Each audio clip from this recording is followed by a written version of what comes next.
আমি জানি না এই ভিডিওটি তুমি কখন দেখছো। হতে পারে 2024 সাল শেষ হতে চলেছে, অথবা 2025 সাল চলে এসেছে। নতুন সাল আসবে, এটাই নিয়ম, এটাই স্বাভাবিক। তবে বন্ধু, ক্যালেন্ডার বদলায়, কিন্তু তুমি বদলাওনি।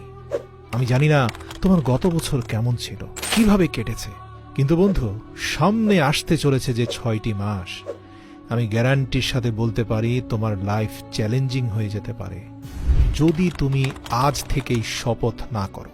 হ্যাঁ, আমি তোমাকে বলছি, 6 মাস, 6টি মাসের জন্য উধাও হয়ে যাও। যে লক্ষ্যে তুমি 5 বছরে পৌঁছাতে চাও, তা মাত্র 6 মাসে অ্যাচিভ করে ফেলবে।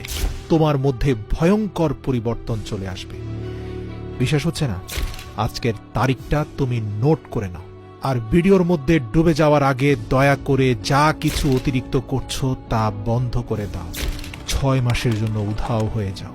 সামনে আসতে চলেছে 6 মাসের জন্য ভুলে যাও তোমার দুনিয়াতে বন্ধু আছে। বিশ্বাস করো, কেউ কোথাও যাবে না তোমাকে ছেড়ে। 6 মাসের জন্য দরজা বন্ধ করে দাও, দূরে চলে যাও এসব ডিস্ট্রাকশন থেকে। মানে 6 মাস তোমাকে দুনিয়ার মানুষ থেকে উধাও হয়ে যেতে হবে, নিজেকে আইসোলেট করে ফেলতে হবে, ঠিক যেভাবে করোনা কালে মানুষ আইসোলেশনে চলে যেত, যেখানে শুধু তুমি, তোমার মাইন্ড, বডি আর তোমার লক্ষ্য, তোমার উদ্দেশ্য, তোমার জীবন থাকবে। কি ভাবছো? 6 মাস, এত বেশি সময়? বন্ধু, এটা শুনতে হয়তো অনেক বড় লাগছে, কিন্তু এটাও তো চিন্তা করো যে এটা তুমি তোমার লাইফ আর স্বপ্নের জন্য করছো। এটার মধ্যে যেই আসুক, যত ধরনের মানুষ যত কথাই তোমাকে বুঝাক, যত টাকা পয়সার লোভ আসুক, যে যেইভাবে তোমাকে বুঝাক না কেন, মনে করবে তারা ফালতু কথা বলছে। তোমার বন্ধু নিজের স্বার্থের জন্য তোমাকে কাছে ডাকছে। বিশ্বাস করো, তোমার যাওয়া না যাওয়া নিয়ে কিচ্ছু যায় আসে না। মনে রাখো, এই 6 মাসে তুমি যত মানুষের সাথে থাকবে, তুমি ততই নষ্ট হবে। সব আনন্দের গ্রুপ থেকে লেফট হয়ে যাও, ফালতু মানুষ এড়িয়ে চলো, আর টাইম ওয়েস্ট যারা করে তাদেরকে ব্লক করে দাও জীবন থেকে, ফেসবুক থেকে, ইনস্টাগ্রামের দুনিয়া থেকে বের হয়ে আসো। তোমার কাজ আছে জরুরি, এটা বলে শেষ করো চ্যাটিং। মেসেজ টাইপ করে নিজের সময় নষ্ট করো না। 6 মাস সেলফিশ হয়ে যাও, নিজের কথা চিন্তা করে, নিজের লাইফ, নিজের স্বপ্ন, নিজের লক্ষ্য, নিজের ফ্যামিলির কথা চিন্তা করো। Number 2, speech less, do more. মনে রেখো, খালি পেট আর পয়সা সবসময় আওয়াজ করে বেশি। তোমার অ্যাটিটিউড আর তোমার মোটিভেশনাল স্ট্যাটাসে কিছুই হবে না বন্ধু। কেউ কিছু বলে দিয়েছে আর তার বদলা নেওয়ার জন্য ফেসবুকে তুমি স্ট্যাটাস দিয়েছ, success is the best revenge. Status দিচ্ছ আর দিনভর বিছানায় পড়ে আছো। অন্যকে জানানোর জন্য, অন্যকে দেখানোর জন্য স্ট্যাটাস দেওয়া বন্ধ করো। ফেসবুক, ইনস্টাগ্রামের ফাঁদ থেকে বাইরে আসো। মানুষের সাথে তর্কাতর্কি করা বন্ধ করো। সবাইকে নিজের কথা বলো না। তোমার জীবন হচ্ছে তোমার সবচেয়ে প্রাইভেট পার্ট। সবাইকে নিজের জীবনে ঢুকতে দিও না। কখনো ভেবেছো তোমার মোটিভেশন কেন সবসময় ঠান্ডা হয়ে যায়?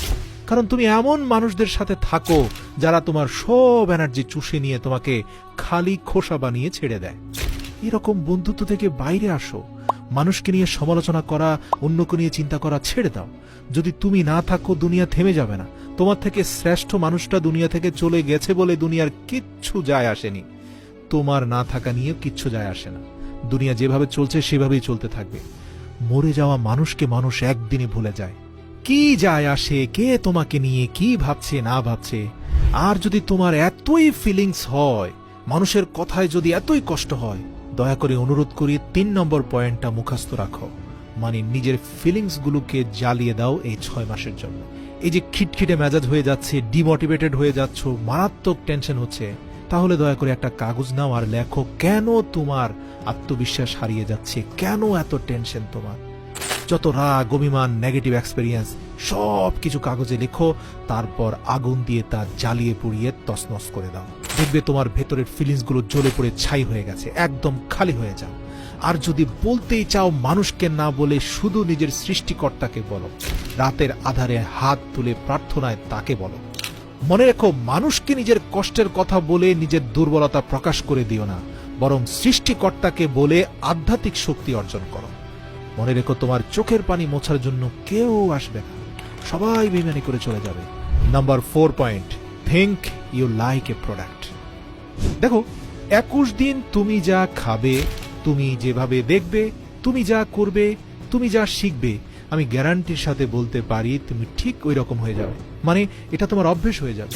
দেখো, লোহা 21 দিন চুম্বকের সাথে থাকলে চুম্বকের মতো হয়ে যায়, কিন্তু আবার কিছুদিন দূরে থাকলে সে আবার লোহা হয়ে যায়, মানে যেমনটা ছিল তেমন হয়ে যায়। মনে রাখবে, তুমি হচ্ছ তোমার হ্যাবিটের গোলাম, তোমার অভ্যেসের দাস। তোমার হ্যাবিট নিশ্চিত করবে তোমার সাকসেস। নিজেকে একটা প্রোডাক্টের মতো ভাবো। এটা চিন্তা করো যে যদি কোনো গাড়িতে খারাপ তেল যায় তাহলে সে গাড়ি কতদিন চলতে পারে।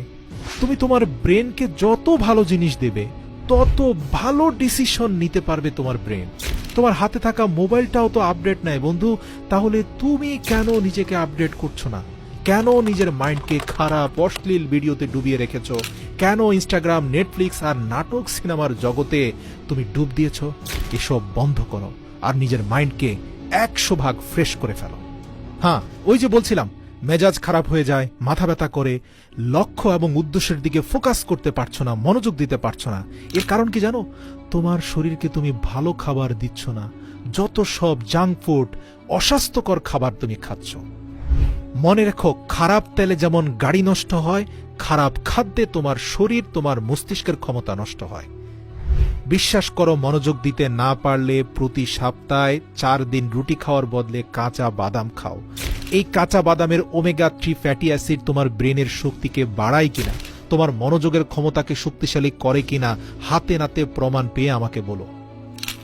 শরীর মোটা হয়ে গেলে জিমে চলে যাও, ধীরে ধীরে নিজেকে প্রস্তুত করো। আচ্ছা, তুমি লাইফে কিছু করতে চাও আর সেটা করার জন্য তোমার এনার্জি থাকতে হবে। তোমার শরীরে যদি এত চর্বি থাকে আর যদি তুমি এত দুর্বল হয়ে যাও, তাহলে তুমি সফলতার ধাপগুলো পার হবে কিভাবে? আসছে 6 মাস, নিজেকে পাল্টে ফেলো। খাদ্য অভ্যাস চেঞ্জ করো, বডিকে ভালো কিছু দাও। স্বাদের জন্য খেও না, জীবন্ত খাবার খাও, জীবনকে ভালোবেসে খাও। জিমে যাও, টেস্টোস্টেরন বাড়াও। অনেক বেশি মাসেল হবে, অনেক বেশি টেস্টোস্টেরন বাড়বে। হাই টেস্টোস্টেরন মানে হাই এনার্জি, মোটিভেটেড ফিল করবে টেস্টোস্টেরনের কারণে। তোমার মাইন্ড মানে তোমার ভেতরের জেনারেটর ভালো কাজ করবে, মনে হবে যেন তুমি আকাশে উঠছ। এবার যখন নিজের শরীরকে প্রস্তুত করে ফেলেছ, নোট পেপার নিয়ে লিখে ফেলো তোমার যা যা লক্ষ্য, তোমার সকল স্বপ্ন লিখে ফেলো। 1 বছর কি করতে চাও আলাদা লিখো, 6 মাসে কি করতে চাও আলাদা লিখো, 1 মাস, 1 সপ্তাহ, এমনকি দৈনিক কি করতে চাও তাও লেখো। মনে রেখো, নিজের গোলকে যত ছোট করে অ্যাচিভ করবে তত তাড়াতাড়ি তা অ্যাচিভ হয়ে যাবে। আর যত বেশি অ্যাচিভমেন্ট হবে, তোমার আত্মবিশ্বাসের শক্তি তত তীব্র এবং শক্তিশালী হবে। আচ্ছা, ধরো তুমি ফেসবুকে 10 লক্ষ টাকার পণ্য বিক্রি করতে চাও। তার জন্য তোমাকে ডিজিটাল মার্কেটিং শিখতে হবে, প্রপার গাইডলাইন মেনটেন করে চলতে হবে। একদিনে তো সম্ভব নয়, তার জন্য তোমাকে পরিশ্রম করতে হবে, ডিসিপ্লিন নিতে হবে, প্রপার ট্রেনিং এর দরকার হবে। এরপরে তোমার গোলে স্ট্রাইক করতে হবে। মোটিভেশন দেখে কিচ্ছু হবে না। 6 মাস পরিশ্রম করার জন্য ভেতর থেকে মোটিভেশন আসতে হবে। তোমার উদ্দেশ্য ক্লিয়ার হতে হবে। তুমি সাকসেসফুল কেন হতে চাও? প্রশ্ন করো তো।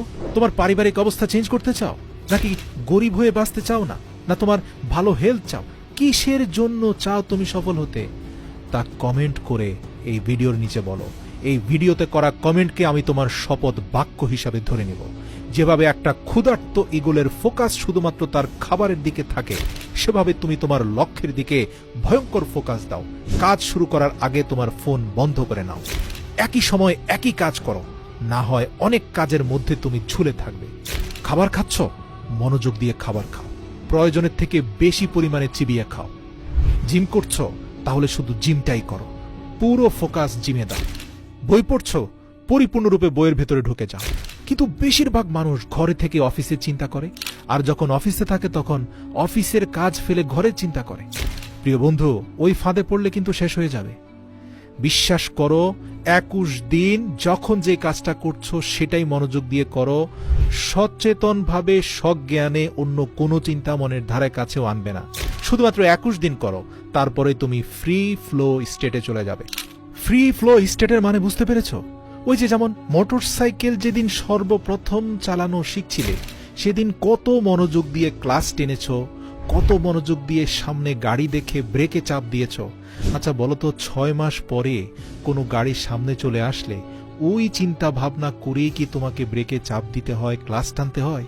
নাকি তোমার অবচেতন মন অটোমেটিক তোমার পাকে ব্রেকের কাছে নিয়ে যায় আর হাতকে ক্লাস টানতে বলে? যদি সত্যি সেটা অবচেতন মনই বলে থাকে, তাহলে আমি বলবো এই অবচেতন মনটাকেই তুমি অ্যাক্টিভেট করে ফেলো। এটাই তোমাকে ডিসিপ্লিনের মধ্যে নিয়ে যাবে। মানে তোমার সাবকনশাস মাইন্ডকে শক্তিশালী করতে হবে। মানুষের কথায় যদি কান দাও তাহলে এসব করতে পারবে না। এই 6 মাসের জন্য মানুষ তোমাকে বলবে, আরে তোর কি হয়েছে, তুই তো দেখছি পাগল হয়ে গেছিস, বদলে গেছিস, এরকম হাজার কথা তোমাকে বলবে।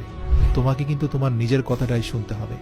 মনে রাখবে, তুমি এই 6 মাস কোথায় পালিয়েছ, কি হয়েছে তোমার, এর জবাব মুখ দিয়ে নয়, তোমার পরিবর্তন দিয়ে দিতে হবে। সত্যি বলছি, এই ভিডিওতে বলা প্রত্যেকটি ধাপ যদি যথাযথভাবে অনুসরণ করে তোমার সর্বোচ্চ শক্তি দিয়ে চেষ্টা করো, তাহলে 6 মাসে তোমার জীবন কমপ্লিটলি ট্রান্সফর্ম হতে পারে। আর মনে রাখবে, এটা অর্জন করার জন্য তোমার মাইন্ড কিন্তু পজিটিভ হতে হবে। তুমি যদি আত্মবিশ্বাসহীন হও, নেগেটিভ হও, তাহলে বন্ধু লক্ষ্যে পৌঁছাতে পারবে না। প্রতিটা স্তর স্টেপ বাই স্টেপ বলার পরেও যদি তুমি না পারো, তাহলে আর কিছুই করার থাকবে না। কমেন্টে লিখো তোমার শপথ বাক্য, কেন তুমি নিখোঁজ হচ্ছ 6 মাসের জন্য। সযত্নে থেকে যাবে এই কমেন্ট। 6 মাস পরে এসে দেখে যেও তুমি কি শপথ বাক্য উচ্চারণ করেছিলে এখানে।